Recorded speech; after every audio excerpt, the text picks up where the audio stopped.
재혼실격 13회입니다. 그러잖아도 마침 오늘 아침 KBS에서 예전에 가수 생활하던 부부가 나왔었는데 남편이 췌장암 사기였는데 그동안 몰랐단다. 아니, 암이 사기나 됐는데도 모를 수가 있나? 원래 췌장암은 증세가 잘 없다잖아. 그리고 종합검사를 해도 심장, 간, 폐 등에 가려져 있어서 잘 안 보인다더라. 그래서 췌장암은 발병했다 하면 사망률이 가장 높은 암이기도 하지. 그야말로 소리 없이 다가오는 암이네. 무서워라. 나이 드니까 나도 이제 누가 아프다면 다시 보이고 귀 기울이게 되고 그렇게 되더라 언니. 그 남편이 그때 살이 많이 쪘었대. 그래서 운동하고 식이요법을 병행했는데 의외로 쉽게 살이 빠져서 살 빼는 게 그렇게 어렵다더니 그렇지도 않은데 생각하면서 살이 보기 좋게 빠져서 부부는 좋아했었대. 아, 그러면 그게 다이어트로 살이 빠진 게 아니라 암이라 쉽게 빠졌었던가 보네. 그래. 나중에는 몸이 좀 이상하다 생각하고 검사를 받았는데 글쎄 췌장암에 6, 7cm나 자랐더래. 거기다 주변 장기로 암세포가 이미 다 퍼져 있었단다. 원래 사귀면 거의 말기암이니까 그럴 가능성이 크지.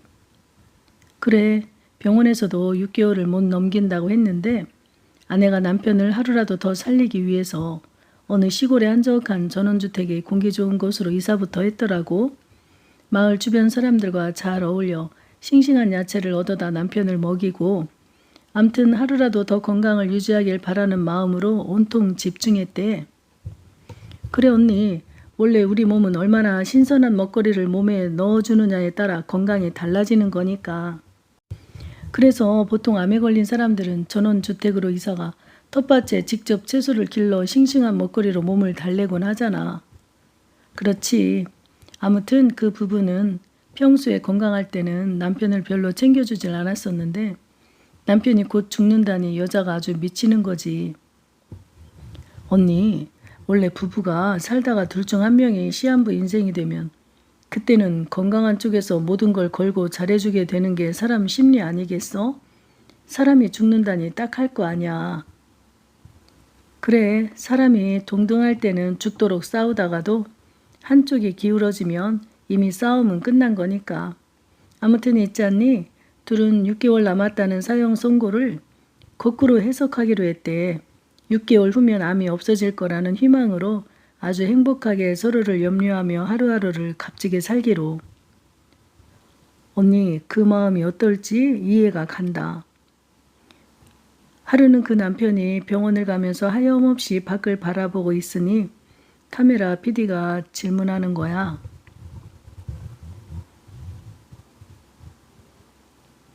밖을 보면 무슨 생각이 드세요? 하고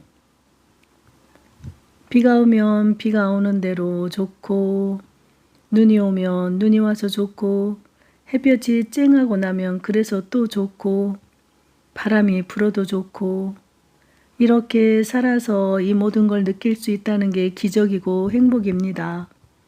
새가 우짖는 소리도 아름답고 꽃이 피었다 지는 것도 너무 소중하고 모든 게 그렇게 소중하고 사랑스럽지 않은 것이 없습니다. 들판에 들꽃들도 예전엔 보이지 않았었는데 그런 모든 게 다 하나하나 그렇게 아름답고 귀할 수가 없습니다. 그렇게 말하는데 괜히 내가 눈물이 나도 공감이 많이 갔어. 사람이 참 이상하지? 건강할 때는 건강에 그렇게 감사한 줄 모르고 거저 얻은 세상이 얼마나 고마운지도 모르고 살다가 막상 죽음이 이르러서야 그때야 세상을 이루고 있는 모든 것들이 소중하고 다 아름답게 느껴지는 게 그게 참 아이러니야. 둘은 잠시 각자의 생각에 빠져 있다가 언니가 긴 한숨을 내쉬더니 이어 말했다. 그래, 그러니까 내 말은 너희도 아직 살 날이 많다는 이유로 남편 귀한 줄 아내 귀한 줄 모르고 귀한 시간 허비하지 말라 그 말이야. 알았어 언니. 그런데 갑자기 생각이 났는데 내가 아는 어떤 사람은 이런 경우가 있었어. 남편이 죽을 뻔했다가 어찌어찌 완치 판명이 난 거야.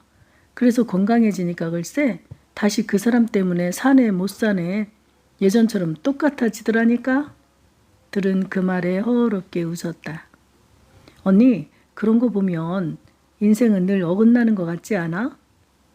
그래, 있을 때 잘해란 말이 있듯이 있을 때 잘해야 한다는 건 이론적으로는 다들 아는데 그건 이론일 뿐 그게 참 어렵지.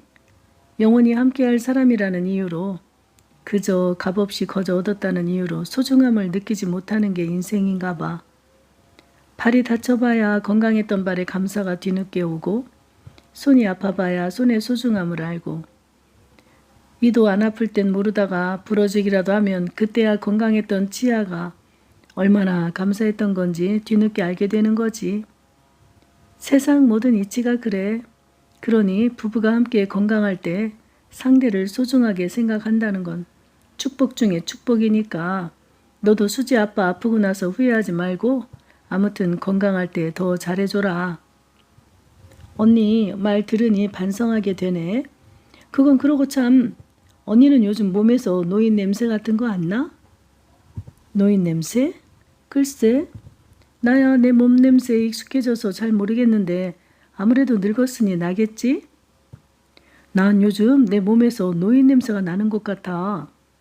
그래? 나이 들면 반신욕 같은 거 자주 하라더라. 그리고 아침 저녁으로 샤워하고 머리도 매일 감아야 해.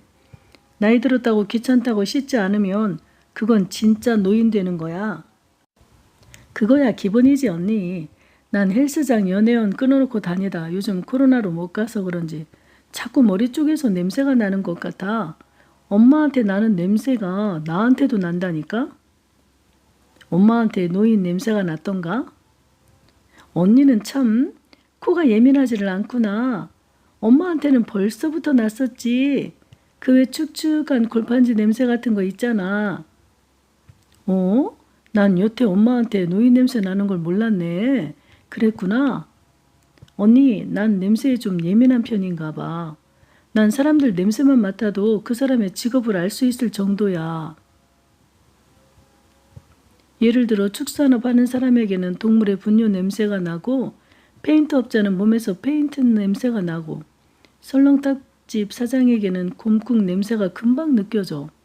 그건 씻는다고 해결될 일이 아니거든. 그래? 난 사람의 몸 냄새만으로 직업을 맞춘다는 말은 처음 듣는다. 넌 정말 개코로구나. 언니의 개코란 말에 둘은 동시에 크게 웃었다. 그런데 문제는 나한테도 요즘 냄새가 난다는 거지. 난 우리 엄마는 머리를 매일 안 감아서 그런가 보다 했는데 나는 매일 감는데도 냄새가 나니 미치겠어. 어떨 땐 수지 아빠가 내 머리에서 노인 냄새를 맡을까 봐 신경이 쓰일 때도 있어. 뭐 수지 아빠도 나이가 너보다 한 살이나 많은데 같이 늙어가니 같이 냄새 날 테고 그러다 보면 서로 잘 모르겠지. 아니야 언니. 근데 정말 희한한 것은 수지 아빠는 노인 냄새가 안 나. 수지 아빠 방에 내가 들어가도 그런 냄새가 하나도 안 나. 희한하게 내 방에서만 난다니까. 원래 사람은 자기 냄새는 늘 익숙해져서 잘 못 맡는 거잖니? 사람은 보통은 남의 냄새를 잘 맡는 게 일반적인데 넌 참 특이하다.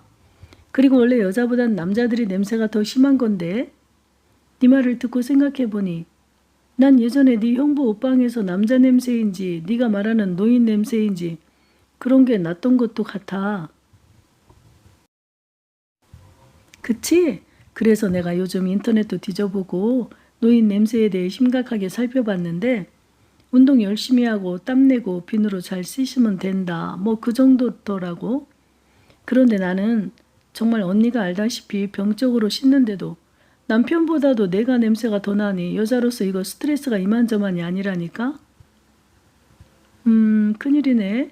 여자는 나이 들수록 예쁜 여자보다 깔끔한 여자가 좋다는 말이 있던데 어쩐다니? 참 희한한 게 이론은 이론일 뿐 맞지 않는 것들이 한둘이 아닌 것 같아. 언니도 그런 거 느끼지? 그럼 이론은 그냥 확률을 말하는 거니까 개인차는 다 있는 거지. 노인 냄새뿐만이 아니야. 종합 검사하면 수지 아빠는 술 마시지, 담배 피우지, 규칙적이지 않지, 할 거 다 하고 사는 사람이 나보다 훨씬 혈관이 깨끗하게 나와. 이럴 때 정말 황당하다니까. 그거야 의학이 아무리 발달했어도 어떻게 사람 속을 눈으로 직접 다 들여다보듯 하겠니. 사람마다 유전인자 다르고 식습관 다르고 스트레스 지수 다른데. 언니, 내가 걱정이 뭐냐면 수지 아빠한테도 그렇지만 아이들이 어쩌다 집에 왔다가 혹시 엄마한테서 노인 냄새 난다고 할까봐 그게 걱정이야. 사위한테도 창피하고. 설마 대놓고 그런 말을 하겠니? 언니는 차라리 대놓고 얘기해주면 좋게? 그런 말은 뒤에서 하잖아. 내가 엄마 앞에서 차마 엄마에게 노인 냄새 난다고 말 못하는 거랑 같은 거지. 참 슬프다. 어쩌다 내 나이가 이렇게 됐네, 언니. 야, 넌 내 앞에서 나이 타령이냐? 난 네 나이만 돼도 좋겠다. 넌 아직 한창 때지. 언니가 보기엔 아직도 내가 한창 때 같은가 보다. 그렇지만 나도 어디 나가면 이제 거의 내가 제일 나이가 많아. 가는 곳마다 내가 그냥 언니도 아니고 언니 앞에 왕자가 하나 더 붙는다니까? 난 왕언니 소리가 그렇게 듣기 싫을 수가 없어. 그래, 맞다. 이 언니도 왕언니 소리 듣고 산 지가 오래됐다. 이젠 아예 그러려니 하고 산다. 원래 젊을 때는 늙음의 대명사격인 왕언니 소리의 속상함을 이해하지 못하지. 저들이 나이 들어 왕언니 소리 들어보면 그때서야 아차 싶을 거다. 원래 겪어봐야 깨달음이 오는 게 인생이니까. 한편 정도는 S와 만나기 위해 청사 앞으로 나갔다. 늘 다니던 직장을 퇴직하고 바라보자니 여러 생각이 떠오르며 마음이 허전했다. 청사 앞이 늘 그렇듯 11시 30분이 되자 사람들이 시커멓게 도로로 쏟아져 나오기 시작했다. 요즘은 맞벌이가 많다 보니 예전처럼 아내에게 아침을 얻어먹지 못하는 사람들이 많았고 11시가 되기도 전에 벌써 여기저기서 꼬르륵 소리로 사무실을 울리곤 했었다. 어이, 얼굴이 날로 좋아지는구먼. S는 호들갑스럽게 정도를 반겼다. 내가 그렇게 보이나? 정말 훨씬 좋아지셨어요. 경선도 거들었다. 정도는 자기는 요즘 고민으로 초췌해졌다고 생각했는데 이들이 좋게 보인다니 당황스러웠다. 그리고 정도가 보기엔 오히려 S와 경선 씨가 예전에 비해 훨씬 표정이 밝아진 것처럼 보였지만 상대가 칭찬한 후 똑같이 칭찬하자니 좀 형식적인 것 같아 맞받아 칭찬하려다 그만두었다. 내가 필요할 때만 만나자고 해서 미안하이. 오, 이 사람 무슨 소리를. 내가 누군가에게 필요한 사람이라는 것만도 기분이 좋네. 나이 들면 개밥에 도토리 신세라 누구 한 사람 찾아주지도 않는데 이렇게 찾아주는 것만도 행복일세. 언제라도 필요하면 미안해하지 말고 전화하게. 사실 S는 요즘 들어 회사 사람이 아니고는 밥 먹자는 전화 한 통이 없었다.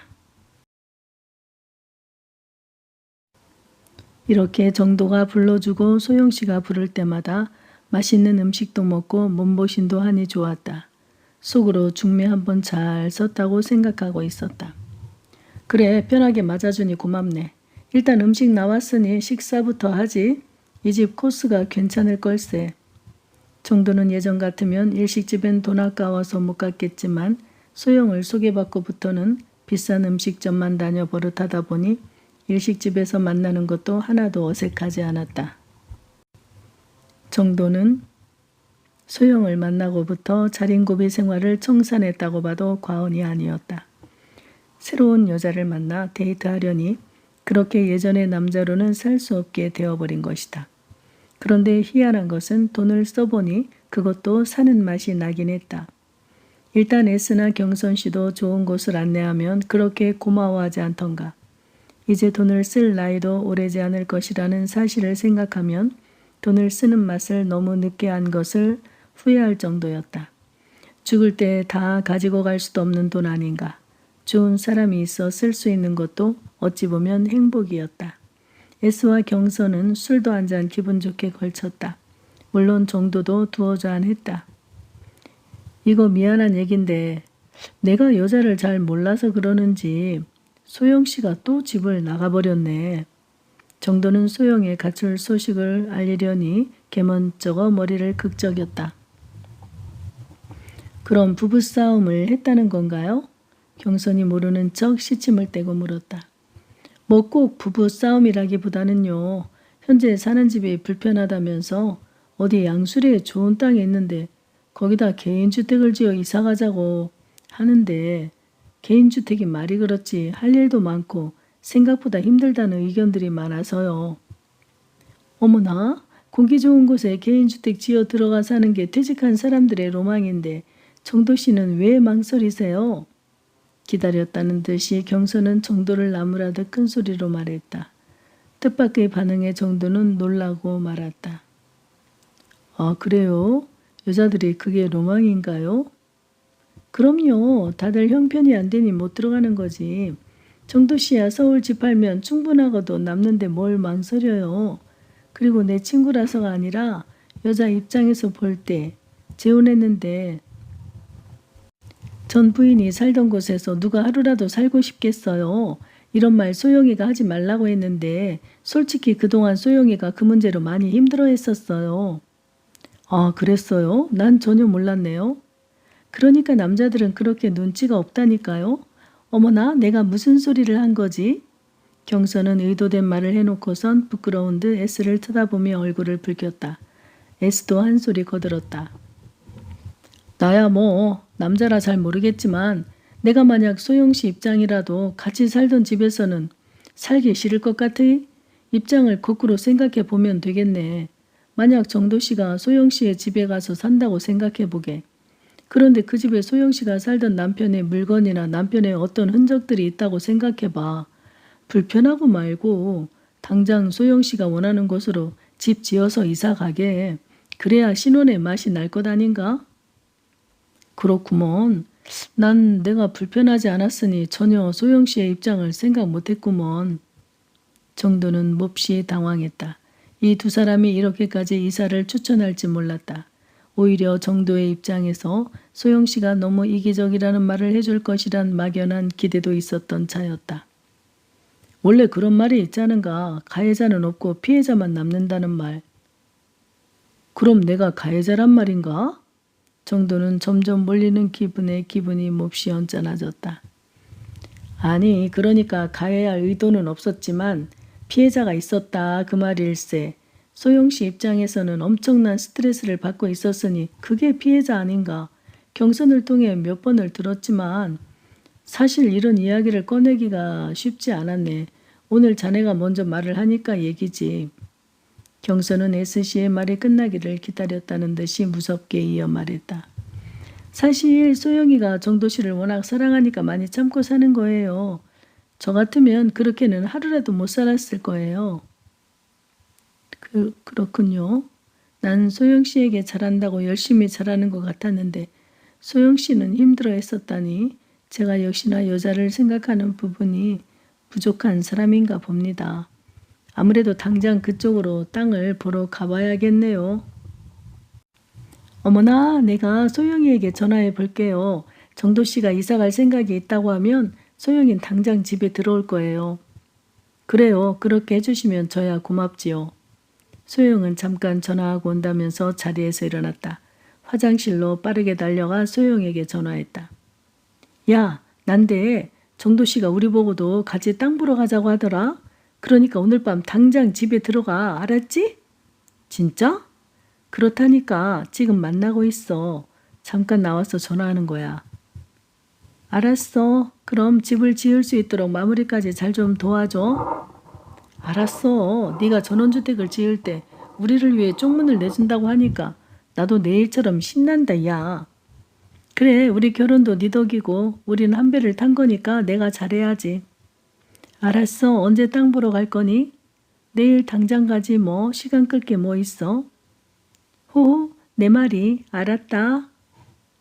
다음 날 4시 만나 한 차로 움직였다. 날씨도 화창했다. 양술의 집원을 찍고 도착한 곳은 정말 주택가로서 환상이었다. 앞으로는 물이 흐르고 그 뒤로는 작은 동산이 받쳐주고 있었다. 거실을 남향으로 하고 통유리로 했을 때 그야말로 뷰가 그림처럼 나올 것 같았다. 어때요? 정말 소영 씨는 안목이 좋군요.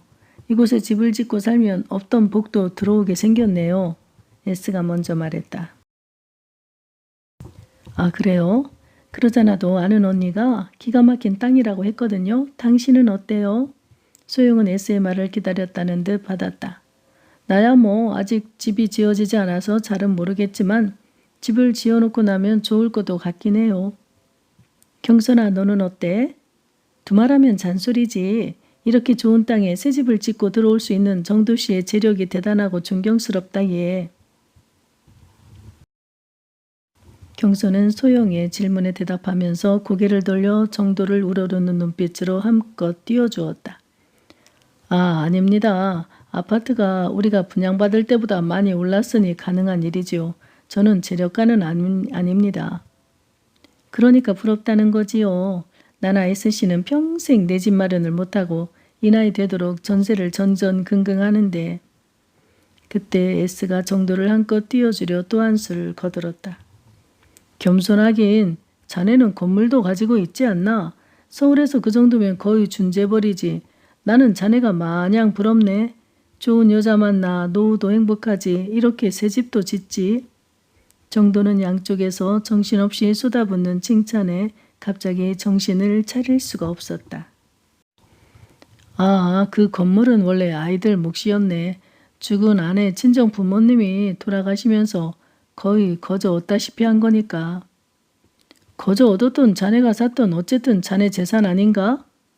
아닐세. 그건 이미 아이들 앞으로 돌려줬네. 정도의 말이 끝나기가 무섭게 소영이 날카롭게 쳐다봤다. 그걸 언제 돌려줬는데요? 좀 됐어. 혹시 내가 혼인신고하자고 말했을 때 돌려준 건 아니겠죠? 뭐 딱히 그런 건 아니고 원래 애 엄마가 아이들 결혼시킬 때 도움이 되라고 사놓은 거니까 내가 가지고 있는 것보다는. 정도는 곤란해지는 분위기를 빠져나가려 얼버무리고 있었다. 소영은 다급해진 마음으로 서둘러 정도의 말어리를 자르고 들어왔다. 정도 씨, 우리 당장 이 땅부터 계약합시다. 오늘 당장? 정도는 놀라서 새된 소리가 튀어나갔다. 이곳은 자리가 좋아서 나만 본 게 아니라 여러 명이 서로 하려고 하는 땅이에요. 오늘도 누군가 벌써 계약한 건 아닌지 전화해 봐야겠네요. 소영은 서두르는 기색으로 어딘가에 전화를 걸었다. 다른 사람이 오늘 이 땅을 계약하기로 했다고요? 안 돼요. 우리가 살 거예요. 그쪽에서 계약금을 받은 건 아니죠? 알았어요. 당장 명함에 있는 통장으로 계약금부터 넣을 테니 그쪽은 취소하세요. 이 땅은 우리 거예요. 소영은 마치 뺏기면 큰일 난다는 듯 서둘렀다. 소영은 정도에게 계약금 5천만 원을 당장 넣으라고 명령하는 듯했다. 건물 문제로 화가 난 소영 앞에서 정도는 다른 말을 할 수가 없었다. 정도는 소영이 내민 명함에 있는 은행으로 계약금 5천만 원을 송금했다. 이렇게 좋은 위치의 땅이 5억밖에 안 하니까 서로들 하려고 난리였네. 오늘 안 왔으면 놓칠 뻔했어. 글쎄 다른 사람이 계약하기로 했었다네. 휴. 뭐 어쨌든 돈 먼저 넣은 사람이 우선이니까 오늘 오길 정말 잘했다. 경선은 소영의 입장에서 같이 바쁜 표정을 지으며 마치 이곳 아니면 대한민국에서 전원주택을 지을 수도 없는 사람처럼 말했다. 하도 속전속결로 일이 진행되다 보니 정도는 뭐를 생각해보고 결정하는 일도 할 수 없었다. 그게 마음에 조금 걸렸다. 정도는 좀 서두른 감이 있지만 어쨌든 소영이 행복해야 본인도 행복하다는 생각을 하기로 마음먹은 이상 어쩔 도리가 없다고 생각했다. 예전에 고독한 삶으로 돌아간다는 것도 말이 되지 않았다. 종착역은 알 수 없으나 내릴 수도 없는 기차에 올라탄 기분이기도 했다. 다만 좋은 곳으로 내달리길 간절히 바랄 뿐이었다.